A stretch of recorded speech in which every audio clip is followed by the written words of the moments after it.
Have your customers simply not gotten the message, or is it a case that many simply don't care? 10 News is asking tough questions after water use in one local district went up, despite Governor Brown's demands for conservation. In fact, the Santa Fe district is once again among the biggest water users in the state. 10 News reporter Michael Chen explains the extreme measures now on the table during this historic drought.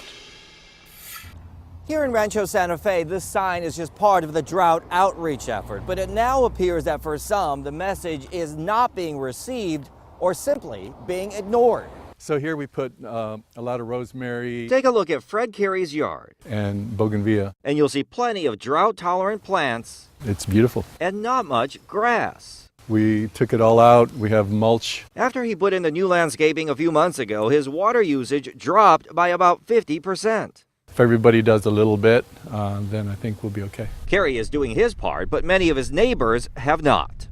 In the latest numbers, this water district, which includes Rancho Santa Fe and Solana Beach, is the only local district where water usage climbed in April, an increase of 9% from last April. The mandatory cutback goal for the area is 36%. Some would call these numbers bordering on outrageous. These numbers have to be disappointing for you.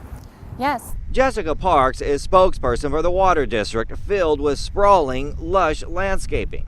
Have your customers simply not gotten the message, or is it a case that many of them simply don't care?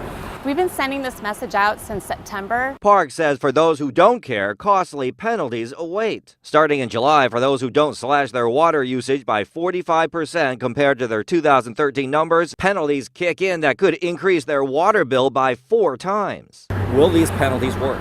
Yes, I believe these penalties will work. If not, we're told another extreme measure is on the table: flow restrictors to control the flow of water to each home. Michael Chen, 10 News. Okay, so this here shows you the exact water districts that have work to do if they're going to meet those targeted reductions. The Olean-Hine district was down 2%, but its goal was to go down 36%. And both Vista and San Diego were down 4%, but their goals were 24 and 16 respectively. And among the districts that cut the most, San Diego was down 24%. Its goal was 28. Lakeside was down 15% with a goal of 20, and Poway down 13% compared to a 32% goal. Not sure about the water restrictions in your neighborhood? Well, we've got you covered. Log on to 10news.com and click on the red TV button.